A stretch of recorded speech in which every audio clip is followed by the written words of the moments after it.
up, my friends? Chris back again, and today I'm talking about Scorpio from 1973, directed by Michael Winner. All right, so Michael Winner, he directed Death Wish 1 and 2, The Big Sleep, The Mechanic, Chateau's Land, and Hannibal Brooks. All right, so he's got a pretty daggum good filmography. You know, he was a pretty prolific director back in his day, back in the 70s and whatnot. But yeah, so this is in 73, and it stars Burt Lancaster because, you know, I'm diving into Burt's filmography.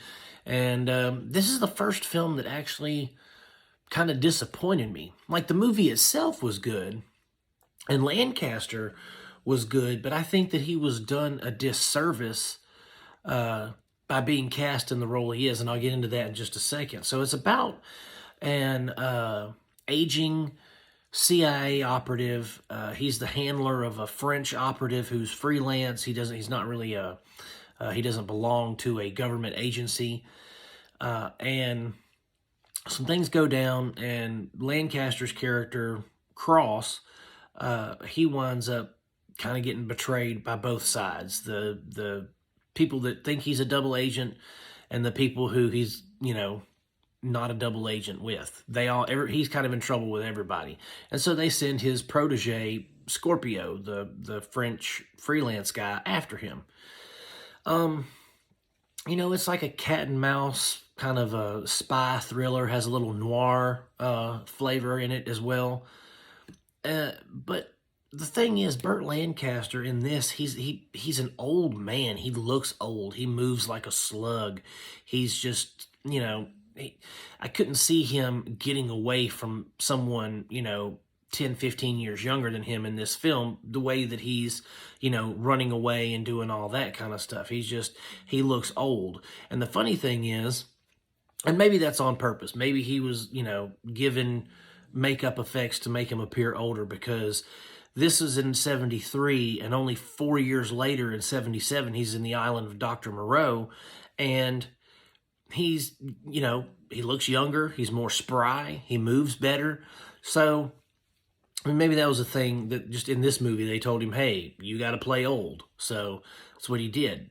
But also there's a testament to his acting ability and why he's a legend, because in the second act of the film, some heinous things happen to a loved one, and he goes from scared old man on the run to straight killer. I mean, he just goes, you know, his eyes get cold and menacing, and his eyes are, I mean, you know, they say the eyes are the window to the soul or whatever, and the way that he can convey emotion with his eyes and the way he does it in this film is really, really good. Like, he goes from scared, like I said, to menacing at the drop of a hat, and it's believable. You know, I felt the menace, I was scared, you know what I mean? Like, I felt his presence through the screen. But I liked the film overall, but I think that Lancaster, as that old, you know, aging operative on the run, I think he would have better been served as maybe one of the heads of the CIA that put the hit out on his character to begin with. I think he would have played that role probably a little better, probably played it a little straighter. That way he could be an older gentleman and not have to look frail, you know, in the action scenes.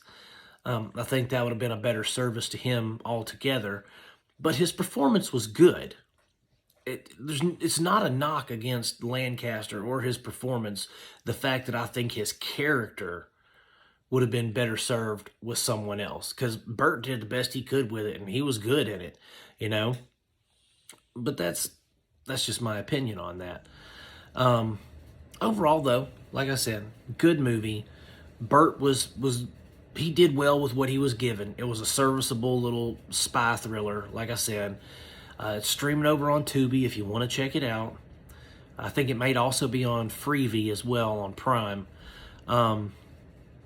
It's worth your time. This is the first Burt Lancaster film that I've watched that I was kind of on, you know, especially with his character and stuff like that. I think his character arc was good, but it could have been better. Maybe with someone else. Still, good movie. Check it out. It's worth your time. It's worth your effort. And you may like it more than I did. So overall, I'd give it probably 3 out of 5 stars. Like I said, streaming Tubi, Freevee.